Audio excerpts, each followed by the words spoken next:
Boa noite, gente. Hoje, domingo, dia 14 de junho, caminhando para praticamente 3 meses de isolamento, né, de distanciamento. A gente sempre um pouquinho ansioso, né, para que as coisas melhorem e acalmem e que a gente consiga realmente avançar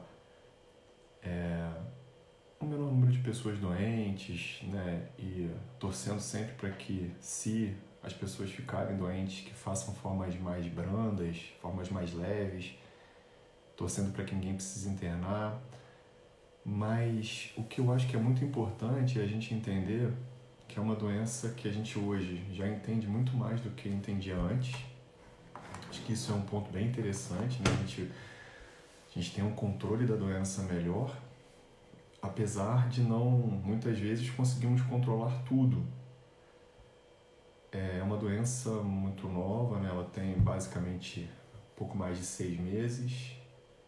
A gente estuda na faculdade doenças que existem há muito tempo, então conhecer, entender a fisiopatologia, usar armamentos terapêuticos eficazes num curto espaço de tempo, baseado em evidência científica o tempo inteiro, às vezes é complexo, apesar de a gente tentar sempre seguir protocolos clínicos melhor definidos, né? E a troca de informações nesse período, eu confesso a vocês que tem sido muito intensa.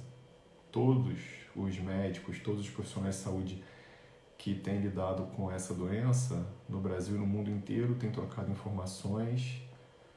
Eu, particularmente, nunca vi nada parecido com relação à aquisição de conhecimento e a solidariedade para a aquisição de conhecimento. Isso tem sido assustadoramente fantástico, né? Vide que as maiores plataformas de pesquisa clínica e de artigos científicos liberaram todos os seus canais para que a gente tenha acesso a todas as publicações. Então, de certa forma, a gente vê que o legado que esse vírus traz, indiscutivelmente, é muito desse acesso facilitado para que todos consigam, sim, aprender um pouco sobre como lidar melhor com essa doença que ainda é tão confusa. Um pouco melhor do que há 3 meses atrás, mas ainda muito confusa. Nessa semana, eu tive a honra de ser convidado pelo grupo aqui da UFRJ, do qual faço parte.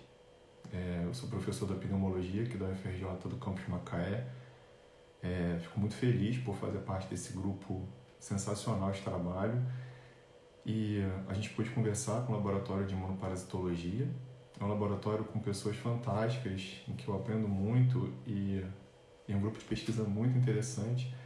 E a gente pôde conversar sobre essas práticas clínicas, sempre embasadas em ciência, mas que a gente pudesse aplicar isso clinicamente, né? Como é que isso está acontecendo?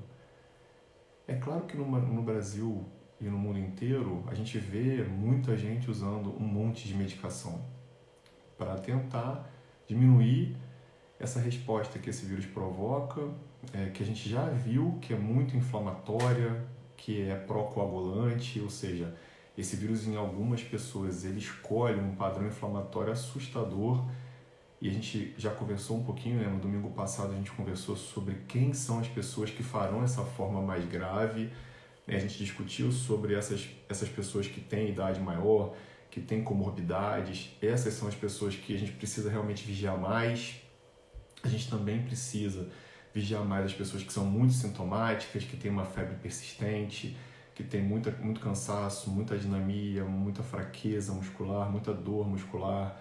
A gente precisa vigiar essas pessoas que, além das comorbidades associadas e dos sintomas persistentes, que também tenham alterações no laboratório, né, no exame de sangue muito presente, principalmente predizendo uma inflamação maior. E a gente também precisa vigiar mais essas pessoas que fazem alteração nos exames de imagem de forma mais expressiva. Uma vez que a oxigenação, né, medida pelo oxímetro, que é aquele aparelhinho de dedo, muitas vezes é mais tardio, né? Então, por isso, a recomendação que eu falo de novo aqui para vocês, que é muito importante que a gente não espere a oxigenação cair. É importante que a gente monitore isso, mas a oxigenação cair é um processo mais tardio, que não vai acontecer precocemente. Então, a gente precisa olhar o todo antes, para depois a gente concluir e avançar ou não, e muitas vezes internar precocemente, justamente para que a gente não tenha uma surpresa lá na frente de uma evolução, de repente, que acontece em 6 a 12 horas.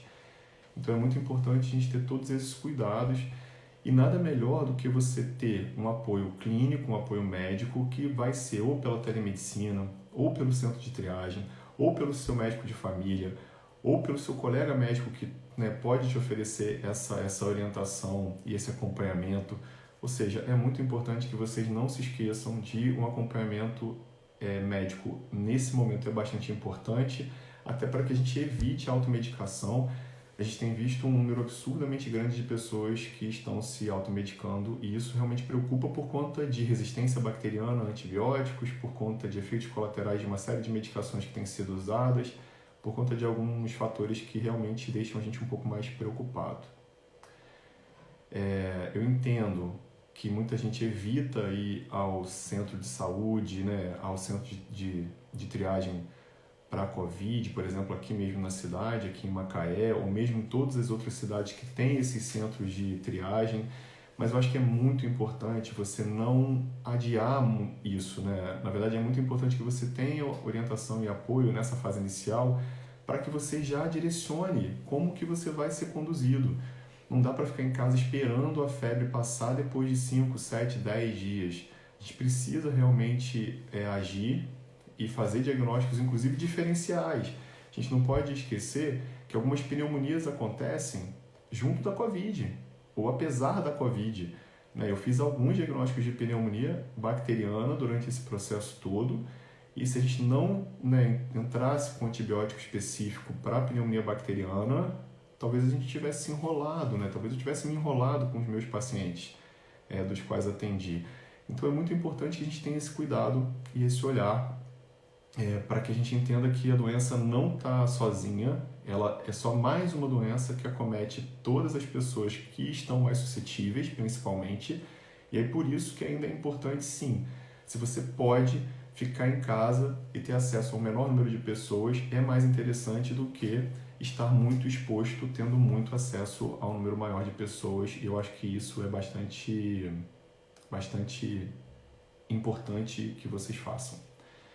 A gente vê que o nosso município, os municípios daqui de próximos, então Quissamã, Trajano, até mesmo de Araruama, até Conceição e Quissamã, a gente tem uma área bastante grande. A gente vê explosão de casos em alguns clusters familiares. Eu tenho acompanhado uma família com 18 pessoas no município de Trajano. Então, isso às vezes assusta um pouco, porque são pessoas de todas as idades, com síndromes clínicas totalmente diferentes, que a gente precisa realmente entender a dinâmica de cada um, entender quem precisa de exame ou não, Então a gente tem que fazer essa análise individualizada, porque a gente corre risco muito grande de ter problema se a gente não fizer uma análise cuidadosa e se a gente não tiver de perto, vigilante, porque indiscutivelmente agora mais do que nunca orai e vigiai é a regra. Então é realmente muito importante que a gente tome decisões com relação a esse cuidado um pouco mais próximo e de preferência com um profissional de saúde que vocês conheçam, que já são dos contatos de vocês, para que isso se estabeleça. O que eu quero pedir para vocês é, primeiro, essa live é uma live muito complementar da live que a Lipe fez essa semana. É uma live também para tirar dúvidas, então eu espero as perguntas de vocês com relação ao que vocês têm de dúvida relacionadas ao tratamento na Covid, o que existe, o que a gente pode tentar fazer para, de certa forma, aliviar e melhorar a nossa competência imunológica, se existe alguma coisa que pode diminuir um pouco essa sensibilidade à doença de forma tão intensa. A gente entende, como eu já falei, que as medicações todas têm sido pesquisadas exaustivamente. Algumas medicações se levantou a possibilidade de se usar in vitro, e sim, algumas pessoas, alguns de nós temos usado por conta dessas condições in vitro, por conta de condições que, do ponto de vista inflamatório, a gente entende que pode ter benefício por conta do funcionamento da medicação a nível celular, para que essa medicação possa fornecer, de certa forma, alguma proteção. Mas o que a gente sabe realmente é que as evidências científicas mais robustas praticamente não estão ainda de forma bastante forte com relação à terapêutica aplicada contra o SARS-CoV-2. E é por isso que eu queria muito ouvir, né, as discussões e as dúvidas de vocês, para que a gente possa ser bastante pontual nessas questões que vocês quiserem me colocar. Eu entendo que ainda tem um caminho pela frente, um caminho que vai ser um pouco longo, né? O vírus ele não vai parar de circular rapidamente, talvez ele ainda acometa algumas pessoas doentes, né? Algumas pessoas que não ficaram doentes, principalmente, né? A gente entende que a maioria das pessoas farão sorologias positivas depois, né? Eu postei até nos stories hoje o caso de uma paciente que eu estou acompanhando em Roraima, que ela ainda não fez sorologia positiva. Eu tenho mais uma outra paciente que ainda também não fez sorologia positiva. Na verdade, um total de sorologias negativas depois do RT-PCR são 8 na minha casuística de acompanhamento. E isso sim deixa a gente um pouco mais preocupado, porque a gente não sabe, do ponto de vista de resposta imunológica, se essas 8 pessoas terão alguma resposta imunológica depois dessa infecção. A maioria dessas pessoas que não fizeram resposta sorológica, não fizeram soroconversão, né, não apareceram anticorpos, são pessoas que fizeram forma leve da doença. Se a gente não tivesse feito o RT-PCR inicial positivo, talvez a gente nem suspeitasse fortemente, porque eram pacientes oligossintomáticos, pacientes que não eram muito sintomáticos. Então, do ponto de vista clínico de acompanhamento, indiscutivelmente é bastante importante que a gente tenha esse cuidado, inclusive para o diagnóstico. A gente precisa entender que o diagnóstico da COVID é um diagnóstico feito pela presença do material genético do vírus, que é a fita do RNA viral, a nível de nariz ou garganta, Então, a presença do SARS-CoV-2 na naso ou orofaringe é o ideal para que a gente faça diagnóstico do vírus, né? A gente fazer diagnóstico do vírus depois, claro, muita gente vai fazer e já tem feito diagnóstico do vírus depois que virou sorologia, mas a gente entende que a gente vai fazer, sim, uma avaliação de presença de anticorpos pós-infecciosos, né? Pós-infecção do SARS-CoV-2, porque o diagnóstico mesmo é feito através do material genético desse vírus na nossa via aérea. Então, o que a gente precisa entender é exatamente que a gente precisa muito ter atenção nos menores sintomas que a gente desenvolver. Se você faz uma febrícula 1 ou 2 dias e não tem mais nada, você precisa atentar, porque isso pode ser a COVID. Se você faz uma diarreia por 1, 2, 3 dias, você pode ter a COVID. Se você faz enjoo e fica 1, 2 ou 3 dias enjoado, isso pode ser a COVID. Se você faz qualquer manifestação clínica não usual nesse período inteiro, que você está mais resguardado em casa, pode ser a COVID. E você pode contaminar outras pessoas, inclusive dentro de casa. Então é muito importante, a gente já conversou lá atrás, que a partir do momento em que você detecta algum sintoma que não é normal com você, idealmente que você se isole. Por quê? Porque esse isolamento vai diminuir as chances de você contaminar as outras pessoas que estão com você. E se você tem outras pessoas que são grupos de risco, né, grupos de vulnerabilidade, isso pode ser ruim. Por quê? Porque essas pessoas talvez terão mais chance de evoluir com formas graves do que você, se você é jovem e saudável previamente. Então a gente não pode deixar de falar isso, por isso que eu tenho falado isso em todas as conversas que a gente tem por aqui. E eu realmente acho que é importante que a gente tenha esse cuidado a mais, uma vez que eu tenha algum sintoma, seja uma dor de cabeça diferente, seja um nariz mais entupido, mesmo que eu tenha uma rinite prévia, o tempo está mudando, hoje mesmo, né, deu uma mudada interessante agora à tarde, aí todo mundo ficou mais preocupado, eu realmente fico preocupado porque eu tenho um monte de pacientes que são mais sensíveis a essas mudanças de tempo mais frequentes, e aí se esse indivíduo faz uma tosse, se esse indivíduo faz um entupimento nasal, se ele descompensa uma asma ou uma rinite que ele tinha previamente, a gente pode ter uma confusão com relação à possibilidade de doença que seja, por exemplo, a Covid-19. Então é muito importante ter atenção com relação a isso, tá? Tô vendo o início das perguntas aqui, então vou entrar no início das perguntas. E aí a Mariana está perguntando: doutor, sabe me informar quando uma pessoa que testou positivo pode retornar ao trabalho na forma leve? Poxa, então, boa pergunta, Mariana.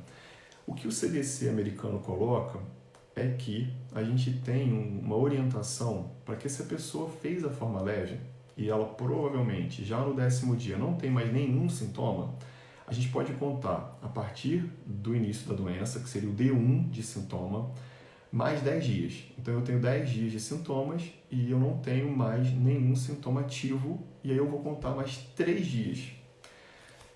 A liberação ela pode acontecer se eu tenho 10 dias de doença e mais 3 dias sem sintoma. Então, teoricamente, se eu tenho 14 dias e eu estou assintomático por mais de 3 dias, eu estou liberado. Eu até coloquei nos stories hoje ou ontem uma paciente que eu falei para vocês inicialmente que ainda é RT-PCR depois de quase 40 dias. Bom, o que significa isso? Algumas pessoas ainda poderão ser RT-PCR, ou seja, ainda ter o código genético do vírus na via aérea. A gente ainda não tem muitos estudos mostrando que se esse código genético, que esse vírus presente na via aérea é um vírus infectivo, é um vírus capaz de causar doença. Mas é óbvio que esse indivíduo que fez o RT-PCR porque a empresa pediu, e a gente tem visto isso sendo realizado de forma bastante sistematizada pela medicina do trabalho, principalmente nos espaços confinados com relação a toda a logística do mercado de óleo e gás, esse indivíduo não deve estar em contato com outras pessoas, justamente porque a gente não sabe se esse indivíduo, por ter o vírus ainda na via aérea, ainda possa transmitir. Mas é obrigatório coletar os RT-PCRs depois desses 14 dias, por exemplo? Não é obrigatório. O que o CDC coloca é que existe uma estratégia baseada em teste, que seria essa, em que então eu tenho que fazer 2 RT-PCRs com 24 horas de intervalo entre um e o outro, que sejam negativos depois dos 14 dias de sintoma, ou eu faço uma estratégia baseada em sintomas. A estratégia baseada em sintomas é essa que eu falei agora há pouco. Se ele tem 10 dias de doença e mais 3 dias sem sintoma, teoricamente estaria liberado para ser liberado. É isso que geralmente tem sido feito. É claro que a vigilância é muito maior, ela precisa ser feita a nível de sistema de saúde, a nível de espaços confinados de trabalho, porque uma vez em espaço confinado, uma vez em serviços de saúde, ter esse gerenciamento muito perto é muito importante. Então, de certa forma, é mais seguro ter o RT-PCR negativo depois desses dias, mas se não for possível, a gente pode fazer essa estratégia baseada em sintomas que o CDC americano sugere. E é o que tem sido feito na maioria dos serviços e é o que a gente tem observado e orientado. Então, assim, a gente tem que ter realmente bastante cuidado, com relação a esses cuidados maiores, porque a gente às vezes não tem muita certeza do que está acontecendo. E existem alguns indivíduos que sim, ainda perduram com excreção viral pela via aérea, principalmente se eles são sintomáticos. Então hoje, por exemplo, eu atendi um paciente de manhã que ainda tem praticamente 30 dias de doença e ele ainda tem tosse. Ele ainda tem uma tosse irritativa, seca, bem parecida com a que ele fez desde o início da doença. E aí esse paciente, por exemplo, ele pode voltar ao trabalho normalmente, e é um trabalho em espaço confinado? Eu não libero. Ele ainda tem sintoma, Então, como é que a gente vai liberar um paciente que tem tosse para voltar para uma plataforma, se ele não tem ainda o RT-PCR negativo? Então, obrigatoriamente, ele já me falou hoje que a empresa fará o RT-PCR essa semana dele, e é muito importante que a gente tenha esse cuidado, E aí, claro que a gente está tratando essa tosse. Eu fiz a consulta dele hoje, depois desse tempo de doença, e principalmente porque ele não melhorou, durante esse período. Eu tenho acompanhado alguns pacientes, na verdade muitos pacientes com sintomas pós-Covid, então pacientes que mantiveram tosse mesmo após a doença. Então a gente tem realmente se preocupado com esses pacientes pós-Covid, pacientes que depois da doença ainda perduram com alguns sintomas, principalmente relacionados à tosse, é um cansaço que dura muito tempo depois da infecção pelo SARS-CoV-2. Então, será que o que acontece a nível pulmonar para que esses indivíduos fiquem com sintomas respiratórios posteriores, né? Mesmo depois de 10, 20, 30 dias, eles ainda têm tosse. É isso que a gente ainda está entendendo. O que a gente sabe, eu já falei por aqui, é que a tomografia, muitas vezes, ela demora 26 a 30 dias para começar a melhorar. Então, assim, fazer tomografia uma atrás da outra não vai mostrar diferença alguma, geralmente, com relação à previsão prognóstica. Né? Assim, a gente não vai conseguir dizer, ih, piorou muito. A tomografia sempre vai piorar. A tomografia ela começa a melhorar depois de 3 a 4 semanas. Então, se eu faço uma tomografia no 5º dia e faço outra tomografia no 10º dia, provavelmente vai haver piora. É o que a gente tem visto, é o que a gente está aprendendo. Então, adianta ficar fazendo a tomografia no 5º, no 7º, no 9º, no 11º, no 13º? Não. Não adianta fazer tanta tomografia. Primeiro que pelo risco, né, das tomografias sequenciais, principalmente se elas não forem de baixa dose de radiação. E segundo que esse acompanhamento muito próximo de tomografia cansa, é oneroso pra caramba, tanto para o sistema público quanto privado de saúde. Então não tem necessidade da tomografia periódica e regular e sistemática a cada 2 dias. O que a gente precisa sim é uma avaliação clínica regular, um acompanhamento de perto desses pacientes todos e um acompanhamento sim, muitas vezes, dos exames de sangue, porque esses podem mudar de um dia para o outro e isso pode fazer toda a diferença, inclusive para a decisão de internação. Eu já tomei decisão de internação de várias pessoas, não baseadas na tomografia, mas baseadas simplesmente nas questões clínicas de sintomas e nas questões clínicas laboratoriais. Então é isso que eu quero passar para vocês, porque realmente a decisão de acompanhamento é muito, muito, muito importante para que os critérios clínicos e laboratoriais, principalmente, que são mais baratos, muito mais baratos do que, por exemplo, uma tomografia seriada, é o que deve ser feito. É claro que em situações especiais em que as coisas mudam é importante retomografar, mas não é uma rotina que deve ser feita em todo mundo. A Eliane está falando boa noite, doutor, sua paciente Erli, de 80 anos, está bem, fica com Deus, proteja, precisamos do Senhor. Com as orações de todos, né, gente? Eu acho que o mundo inteiro está mandando um beijão para ela, para você, Eliane. As orações de todo mundo fortalecem muito o nosso trabalho, né? O trabalho de todos os profissionais de saúde que estão na linha de frente, principalmente. Eu acho que é muito importante que essas questões todas do universo e todas as forças positivas que vocês emanam, sem dúvida nenhuma, fortalecem todos nós que estamos no trabalho e tentando realmente ser incansáveis com relação ao cuidado, para que a gente realmente tenha todos os pacientes com uma evolução boa, porque é o que a gente torce o tempo inteiro. Né? Perder alguém é muito doído. É muito dolorido, assim, e aí eu confesso a vocês que essa doença também tem treinado muito uma coisa que é a perda, né? Então, assim, perder alguém que a gente ama sempre muito dolorido.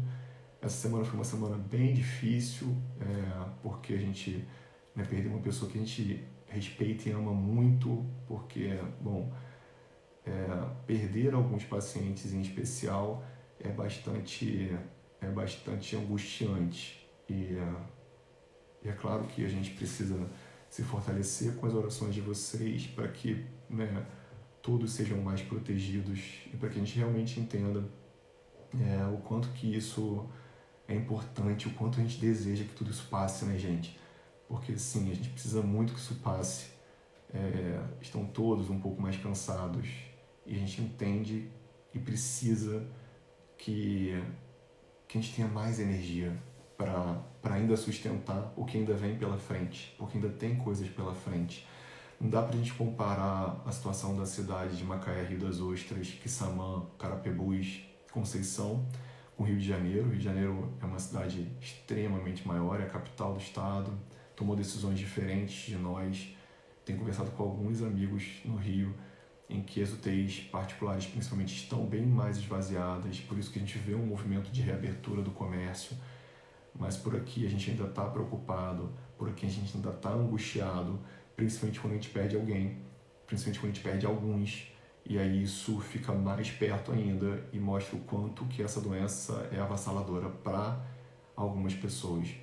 Então, eu acho que é muito importante que a gente tenha esse cuidado, né, gente? Assim, eu entendo que tá todo mundo mais cansado de ficar em casa, mas eu entendo também que não dá para relaxar e não dá para ficar sem máscara aí, porque você pode estar assintomático e transmitir, E eu acho que a gente precisa ter ainda muito forte o olhar e o cuidado com o outro. Os orientais fazem isso há muito tempo. É cultural para eles usarem máscara à medida que eles acordam com espirro. Vocês acham que os orientais não têm rinite alérgica? Eles têm rinite alérgica, ainda mais em algumas cidades extremamente poluídas, no Japão, na China e em vários outros locais. Mas por que eles colocam máscara quando eles espirram, na menor suspeita de uma infecção viral? Porque culturalmente é interessante que isso seja adequado, é interessante que isso seja adaptado. A gente precisa aprender algumas rotinas de higiene que são feitas por eles há algum tempo e que a gente nunca teve. Então, ao mesmo tempo que eles não têm alguns outros hábitos que nós temos, é muito importante que a gente comece a adotar a partir de agora esses cuidados, por exemplo, de usar máscara quando eu acho que eu estou gripado. Por quê? Porque vocês já viram e vocês lembram como foi, por exemplo, as infecções pelo H3N2, mais patogênico, né, com maior potencial de doença grave, do H1N1, que já assustou a gente algumas vezes, né, do tamanho de lesão inflamatória que a pneumonia pela gripe, H1N1, né, ou mesmo pelo H3N2. Então é muito importante que a gente adote algumas medidas a partir de agora para que a gente tenha esse cuidado um pouquinho mais forte. Vamos lá para as dúvidas, saber se vocês têm mais alguma dúvida com relação ao tratamento. Eu acho que o que eu tenho recebido muito é que assim, poxa, tratamento eu não quero discutir muito. Por isso que eu até sugeri para vocês, para a gente pensar num tema que, se vocês quiserem, já tem um número bastante grande de artigos relacionando a COVID a doenças obstrutivas, como a asma e a DPOC. E eu acho que é legal a gente discutir isso, mas um pedido que eu tenho feito a todos os meus pacientes é que não parem de usar os remédios, né? Assim, se você usa terapia inalatória que eu prescrevi, ou que qualquer outro colega pneumologista, ou mesmo alergista, otorrino, clínico te prescreveu, é melhor que você mantenha essa terapêutica inalatória por um tempo. Não pare agora essa medicação inalatória, porque essas medicações inalatórias elas podem sim fazer muita diferença com relação ao enfrentamento do seu pulmão nesse vírus. E principalmente com relação a essas pessoas que têm doenças brônquicas, né, doenças pulmonares prévias, e que se esse indivíduo ele tem uma reserva funcional pulmonar menor, e se ele realmente faz uma doença pela COVID, se você não estiver em tratamento, isso pode complicar de uma forma mais expressiva, provavelmente, do que se você está em uso de medicação contínua e regular. Então, não pare suas medicações inalatórias. Né? O que a gente sabe é que a terapia com nebulização, que já está sendo deixada de lado há muitos anos, eu particularmente não prescrevo mais nebulização para ninguém, exceto em algumas exceções, mas assim, o que a gente prescreve basicamente são os sprays, MDIs, os dosimetrados, né, as bombinhas. A gente tem uma eficácia muito maior, uma segurança muito maior, a gente não aerosoliza muito, então a gente acaba orientando para que os indivíduos usem bombinhas de forma mais sistematizada do que usem nebulização. Mas eu costumo usar nebulização e sempre usei nebulização e nunca usei bombinha. Poxa, usa sua nebulização, mas conversa com o médico que você puder conversar para que ele transforme isso em sprays, porque geralmente são formas mais seguras e mais eficazes de uso do que as nebulizações regulares, que a gente já vê há muitos anos, né? Assim, muita gente usa nebulização há décadas. Eu acho que isso é importante e realmente a gente vê muita gente usando ainda.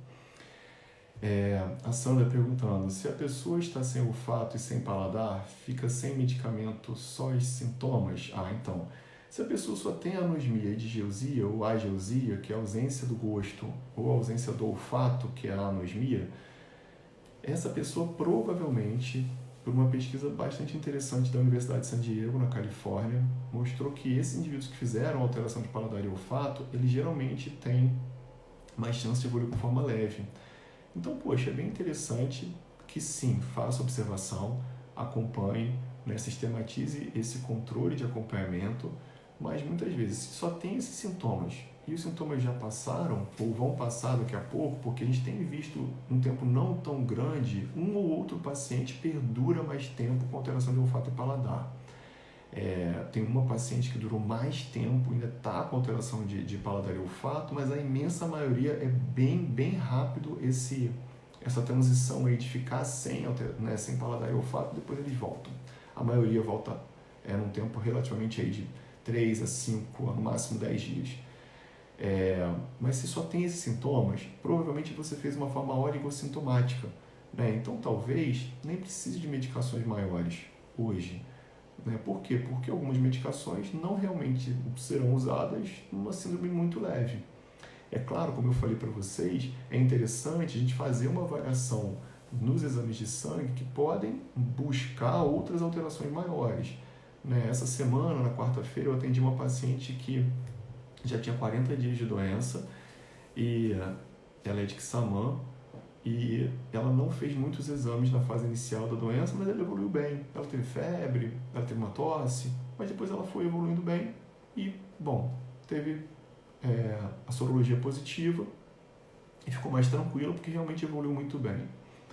Mais ou menos no 40º dia de doença, ela começa com uma falta de ar que ela não teve antes, de forma tão importante, uma falta de ar limitante, uma falta de ar que apareceu quando ela ia atravessar a rua, e mesmo nas pequenas atividades em casa, e ela estranhou, porque ela falou, bom, eu nunca tive falta de ar.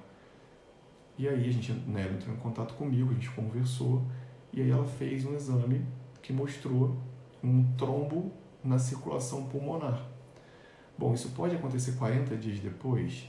Pode, porque alguns pacientes podem ter alteração do dímero, que é a alteração de um produto de degradação de fibrina, que sugere uma maior facilidade para a presença de trombo, né, para a formação de trombo, e aí essa formação de trombo pode perdurar por algum tempo, até porque a gente não tem esses valores no exame de sangue dela lá de trás, e aí um tempão depois ela pode evoluir dessa forma. Por isso que é muito importante os pacientes que tiveram a COVID se observarem, né? Então é importante, poxa, eu estou tendo falta de ar que eu não tinha, eu estou tendo tosse que eu não tinha, eu estou tendo alteração do paladar e do olfato que está perdurando, o que eu tenho que fazer? Eu preciso avaliar alguma coisa, né? Eu preciso avaliar aquilo que eu não tinha e de repente reapareceu depois de um tempo. Então a resposta é sim, a gente precisa ter uma avaliação, a gente precisa ter um acompanhamento e é importante que vocês fiquem de olho nisso, por isso que eu sugiro muito que vocês façam um acompanhamento regular com o médico de confiança de vocês. Vamos para as perguntas, gente. Tem uma amiga que teve a COVID em abril e depois de um mês ela me disse que não entraram em contato com ela e ela não está mais sentindo sintomas e não refez o teste. O que ela deve fazer? Eu acho, Iriane, que ela deve procurar o serviço de saúde para ter uma orientação depois disso, tá? Acho que é legal ela conversar com o médico, ver se ela precisa de algum exame, para poder avaliar, para poder ter uma noção do que a gente pode fazer. Doutor, é aconselhável acima de 60 anos tomar a vacina da pneumonia? Iriane, eu sempre oriento, assim, teoricamente, acima dos 60 anos, a gente teria indicação de fazer a vacina Prevenar 13 e a Pneumo 23, com intervalo de 6 meses entre elas. E aí, se for fazer a Pneumo 23, a gente aguarda pelo menos um ano para fazer a Prevenar 13. Por quê? Essas vacinas protegerão esses indivíduos, principalmente se eles têm comorbidades. Então, o que a gente já tem bastante estabelecido na literatura é que a vacinação com essas duas vacinas de pneumonia, elas são indicadas nos indivíduos que têm doenças comórbidas. Então, se você tem doença cardíaca, doença hepática, doença renal, doença pulmonar, alguma outra doença crônica, é importante que você faça as vacinas de pneumonia, principalmente acima dos 50 ou 60 anos. Qualquer indivíduo pode fazer essas vacinas, principalmente os indivíduos adultos. As crianças geralmente já o fazem, né? O pediatra já toma conta dessas vacinas, né? Eles fazem a Prevenar 10 no SUS ou a Prevenar 13 quando querem fazer particular, mas são vacinas muito interessantes, que protegem bastante, que têm um estímulo imunogênico bom. Então, e uma resposta, efeitos colaterais extremamente raros. Então, acho que é bem interessante, sim, procurar seu médico e pedir orientação para essas vacinas, principalmente nessas faixas etárias que eu te falei. Sueli, Dr. Gleison, tenho 69 anos e doença crônica degenerativa há 3 semanas, estou com meu intestino totalmente descontrolado. Será que devo me preocupar com a COVID? Sueli, é importante sim, tá? Eu vi várias formas gastrointestinais exclusivas. Eu vi forma gastrointestinal associada a dor no corpo, mialgia e cansaço, associadas à diarreia, associadas à alteração hepática, com TGO e TGP, que são as transaminases bastante alteradas. Já vi algumas transaminites, que são alterações da lesão hepática, com TGO e TGP alteradas, mas com função hepática normal, não configurando hepatites, mas configurando alterações de transaminases, por isso chamamos de transaminites, que é um termo talvez um pouco mais resumido para essa alteração hepática que esse vírus provoca, mas indiscutivelmente eu acho que é importante sim você pensar nisso, tá? Eu atendi alguns pacientes com diarreia persistente e o intestino que não voltou ao normal depois da Covid, e é interessante sim a gente ter uma orientação com relação à normalização da função intestinal, né? Algumas agressões intestinais elas perduram por algum tempo, principalmente se você não tem uma alimentação muito rica em probióticos, se você não tem uma alimentação com reparo intestinal adequado, se você come muitos alimentos artificiais, né? Se você faz muito uso de algumas substâncias já reconhecidamente inflamatórias para a sua célula intestinal. Então eu acho que é bem importante a gente ter cuidado com relação a isso e talvez repor probióticos e pré-bióticos, talvez ter um olhar mais cuidadoso com relação à sua função intestinal, mas de qualquer forma eu acho que vale a pena você descartar a presença da Covid. Doutor, no caso de bronquite viral pós-Covid, precisa de medicamento toda vez que vier a crise? Talvez sim. Manu, assim, a gente não sabe exatamente como é que isso vai se comportar. Eu tenho alguns pacientes com bronquites virais que tinham asma na infância, e talvez esses indivíduos tenham mais hiperreatividade brônquica. Eu tenho muitos pacientes, na Covid isso é muito novo, né? Então eu ainda estou aprendendo, confesso a vocês, o mundo ainda está aprendendo com relação a isso. A gente entende que as bronquites virais elas são fenômenos que acontecem por processo inflamatório, em que esses indivíduos fazem espessamento da parede do brônquio, fazem espessamento da parede dos bronquíolos. A gente consegue ver isso, por exemplo, numa tomografia de tórax. A gente consegue ver isso também numa técnica na tomografia que eu tenho pedido bastante para análise de aprisionamento aéreo, né? Então, uma técnica que a gente tem alguns serviços de referência de tomografia que conseguem mostrar para a gente que esses indivíduos às vezes aprisionam muito ar porque os brônquios estão de calibre bastante reduzido, e a gente consegue sim conferir esse diagnóstico sem a espirometria, por exemplo, porque a espirometria a gente não está fazendo, né? O exame de função pulmonar, que é um exame sensacional, extremamente importante, mas que por agora, por conta da pandemia, a gente não tem feito em todo o mundo, e eu acho que é interessante sim ficar de olho, porque o ideal é até que se você tem um fenômeno broncoinflamatório, que você use essa terapêutica anti-inflamatória por um tempo maior para que você consiga resolver esse processo inflamatório a nível brônquico.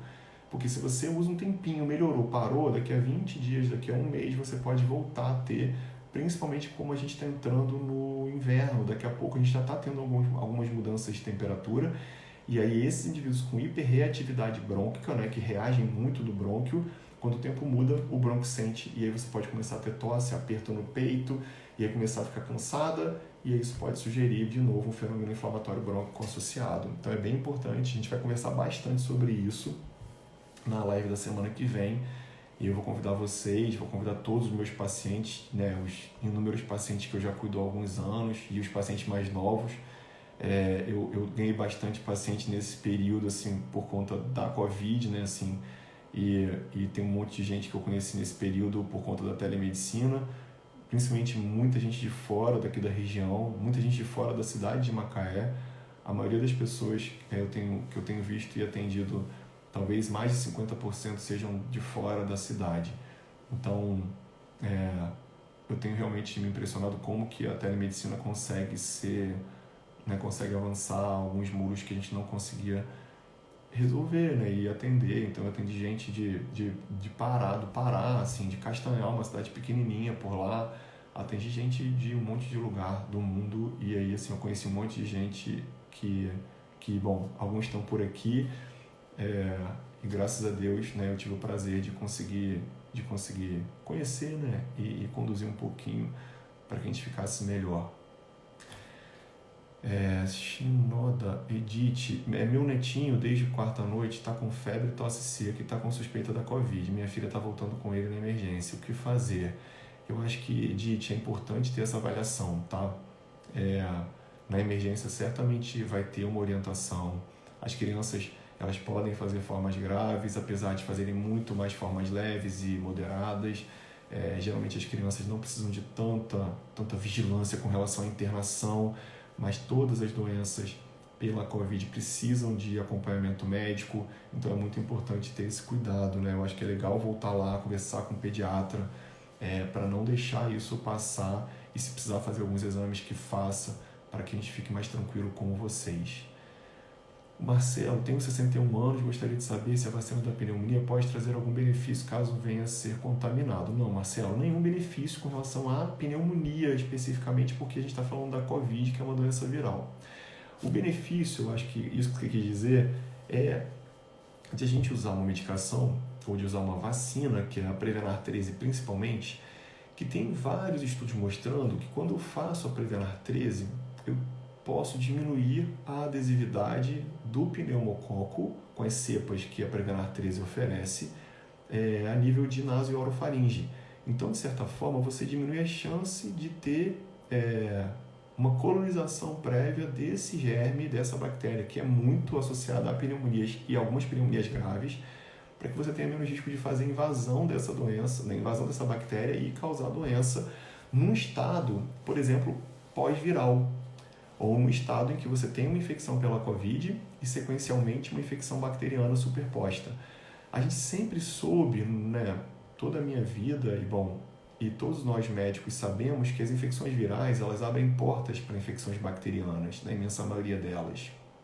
As infecções virais respiratórias, elas fazem todo o epitélio, a mucosa e a submucosa do trato respiratório, desde a ponta do nariz até lá no bronquíolo terminal, lá no finalzinho dos brônquios, um processo inflamatório com mais muco, com mais adesividade de processo inflamatório por conta de mais um muco pegajoso. Isso facilita como uma cultura para vírus e bactérias novas. Então, esse processo inflamatório que os vírus provocam, muitas das vezes, funcionam mais ou menos como isso, para a gente entender. Como caldos de cultura a nível de via aérea, seja sinusal, seja pulmonar, para bactérias que já estejam por ali entrarem, né, penetrarem e fazerem a infecção bacteriana concomitante. Então, o maior problema com relação a infecções associadas pós-virais é justamente que se eu tenho uma vacinação prévia e se eu tenho proteção contra essa bactéria específica, certamente eu tenho mais proteção do que quem não fez. Então, a gente entende que as coisas acontecem quando tem que acontecer, mas é claro que se proteger um pouco mais é sempre valorizado, né? Eu acho que é importante que, se você não tem essas vacinas, que se você procure fazer, porque eu acho que é bem importante, né, ter orientação devida, saber qual vacina primeiro você deve fazer, mas eu acho que é legal você conversar com o médico e não perder muito tempo, já que são vacinas que não têm efeitos colaterais importantes. Eu tenho uma clínica de vacinas, eu faço vacinas frequentemente em todos os meus pacientes com doenças pulmonares pré-existentes e outras doenças. Em todos os pacientes que querem fazer, eu sempre falo sobre a vacina, principalmente a 13 e a 23.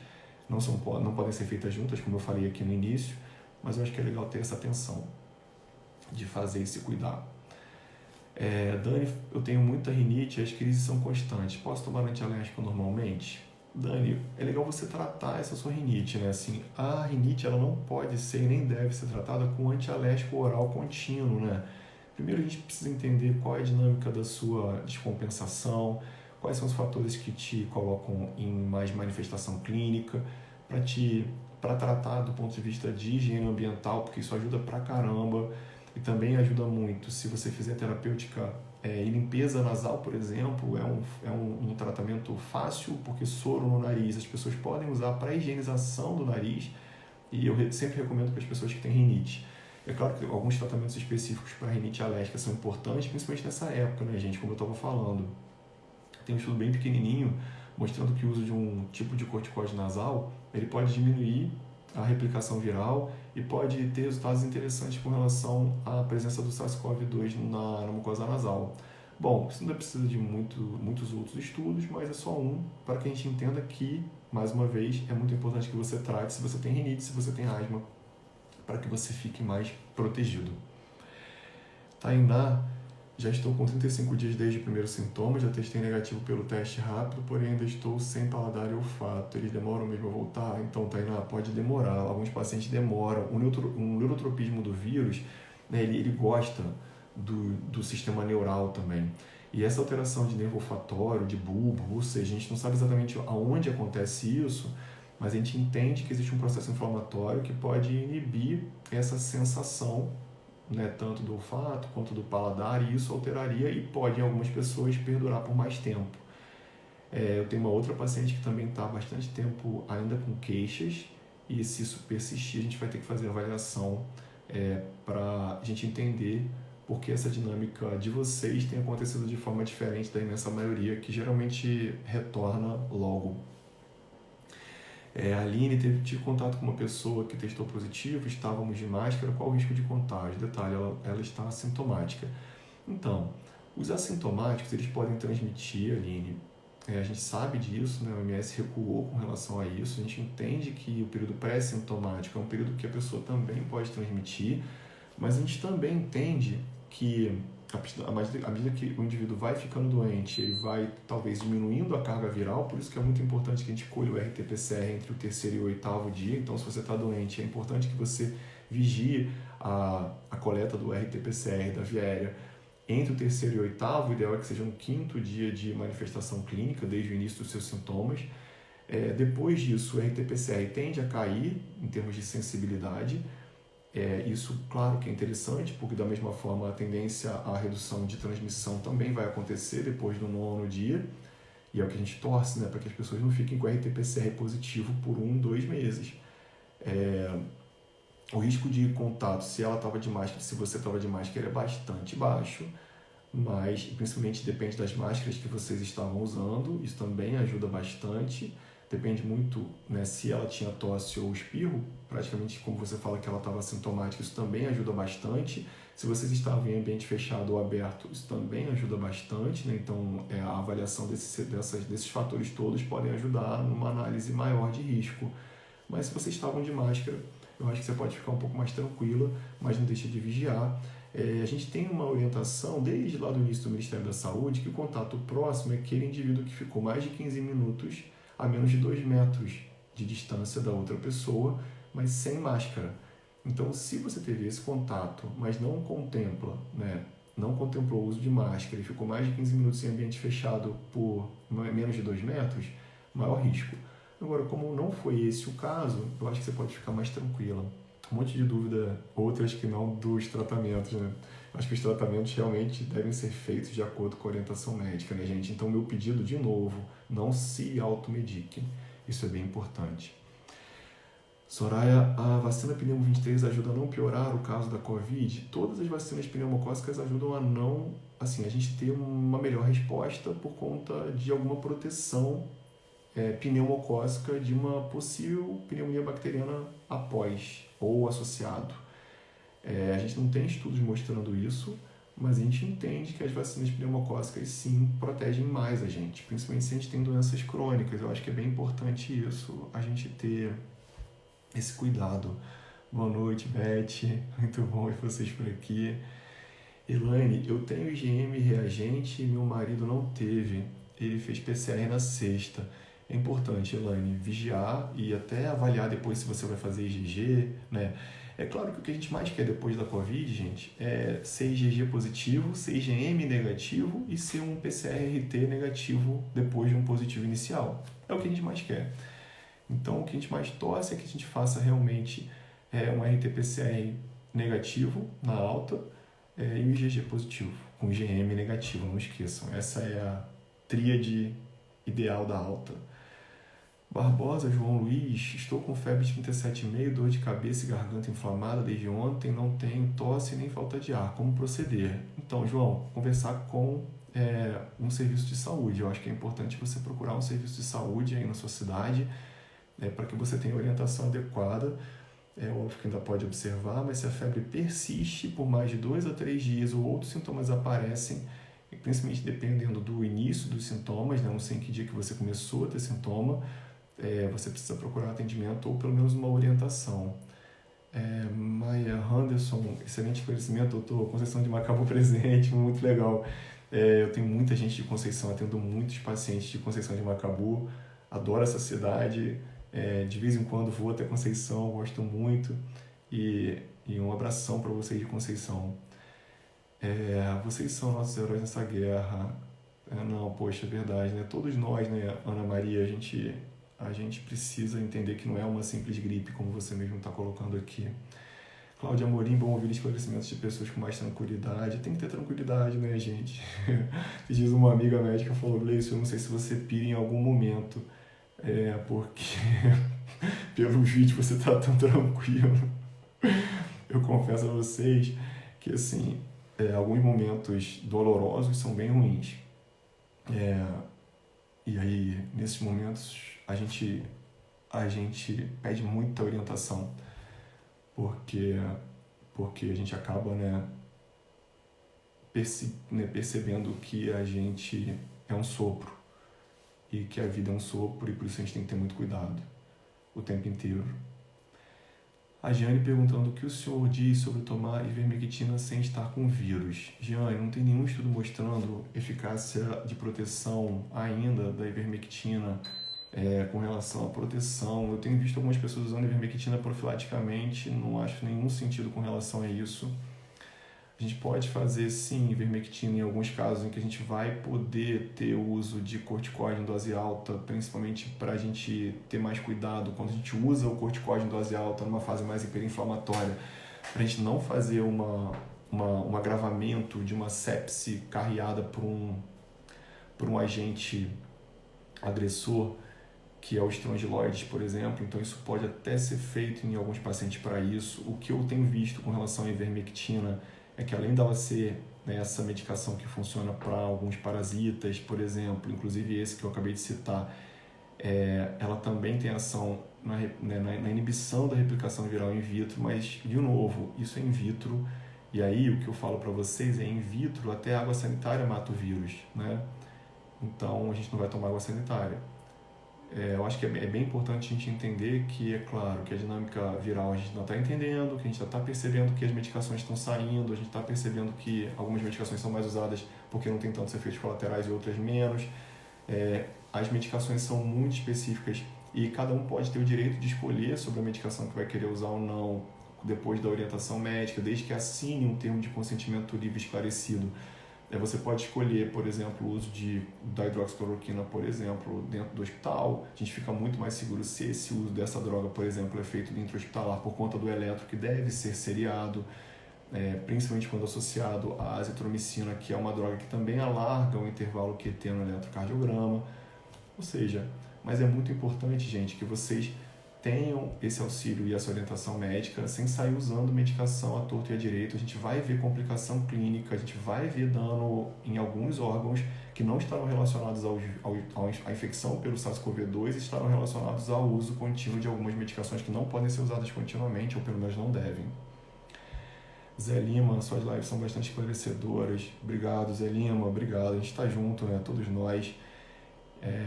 E tem gente que está nos bailes de bairro e sem máscara. Eu acho que assim, essas pessoas realmente, eu acho que elas têm desafiado, né? O que já está aí. Perder alguém com esse vírus ou por essa doença é muito doloroso, gente. E assim, eu não quero experimentar isso de novo. Eu acho que é muito doído. E eu acho que é muito importante que as pessoas se cuidem ainda. Patrícia, oi Dr. Gleison, boa noite. Eu não lembro em que ano eu tomei as vacinas Prevenar e Pneumo 23. Como eu faço para verificar na sua clínica se as minhas vacinas estão em dia ou se devo tomar novamente? Patrícia, boa pergunta. A Prevenar 13 ela é feita uma vez só. A gente não refaz vacinação com a Prevenar 13, tá? Então, se você fez uma dose enquanto adulto, você não precisa refazer. A Pneumo 23, a gente ainda pode fazer uma dose depois de 5 anos da primeira dose que você tomou a Pneumo 23. Então, é legal você ligar lá para a clínica, pode ser tanto na Clinicar lá no centro, quanto na Visage, aqui nos Cavaleiros. E aí, a Jeane ou o Aguinaldo, né, o meu grupo de enfermeiros, te orienta, porque tem seu prontuário, a gente checa isso, tá? Então, de manhã, a gente está funcionando só de manhã, liga para lá e fala com eles, que eles vão checar isso para você. Rita, seria interessante o aumento do nível da vitamina D? E qual seria o nível ideal para o melhor funcionamento do sistema imune? Rita, o que a gente sabe é que o que a gente não deve ter é deficiência de D3. A deficiência de D3 ela pode sim nos colocar em maior risco para uma série de outras condições clínicas inflamatórias ou pró-inflamatórias. É muito importante a gente repor a vitamina D3 quando a gente tem deficiência E esses valores recomendados de D3 dependem de muitos fatores. Depende se você tem doença crônica, depende se você tem algum outro fator, alguma outra doença que indique uma reposição um pouquinho mais forte. Cada médico faz isso de uma forma meio que organizada para a sua especialidade. Eu, na pneumologia, tenho a minha faixa ideal, que realmente eu preciso e prefiro manter todas as crianças que eu atendo, adultos e idosos. A gente tem que ter muito cuidado com as faixas tóxicas da vitamina D. Alguns sugerem uma faixa maior, de 150, alguns uma faixa de 100, né, com maior potencial de toxicidade, porque depende muito do indivíduo, depende muito do organismo em que essa faixa, quando existe a vitamina D em dose maior. Existe uma vigilância que deve ser feita a nível de vitamina D sérica, a nível de cálcio sérico, né, no exame de sangue, a nível de PTH.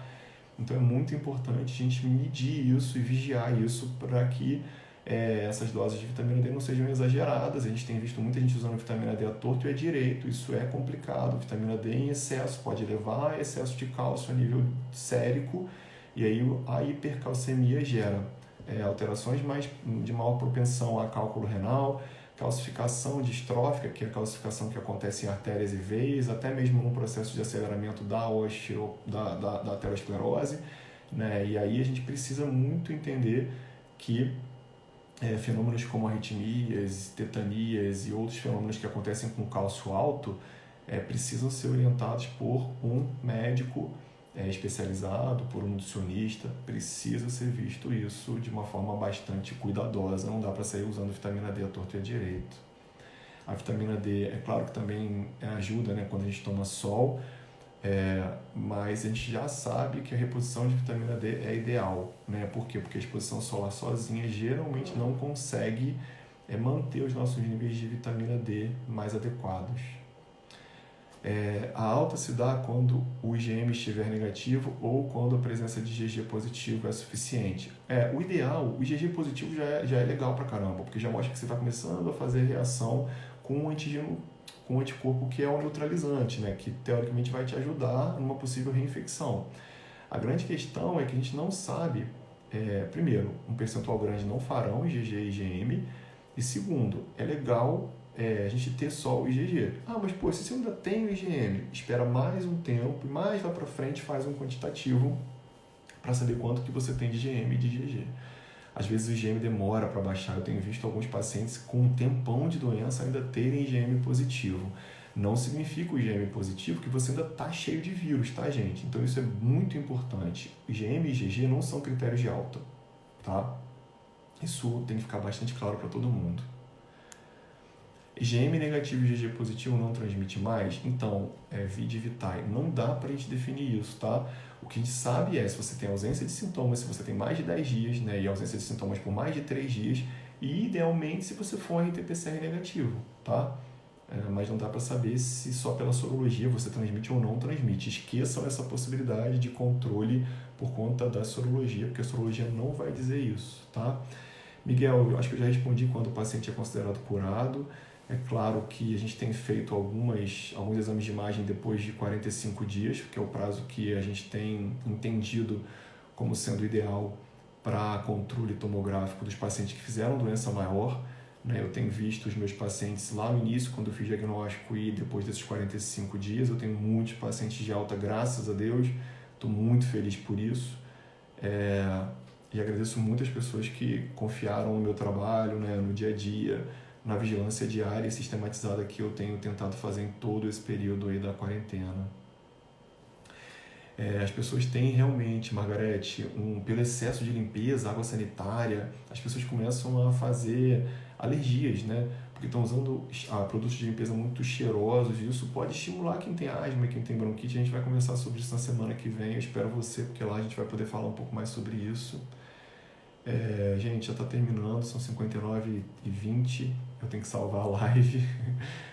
Fiquem com Deus, uma semana abençoada para todos vocês. Vamos todos rezar para que isso passe logo.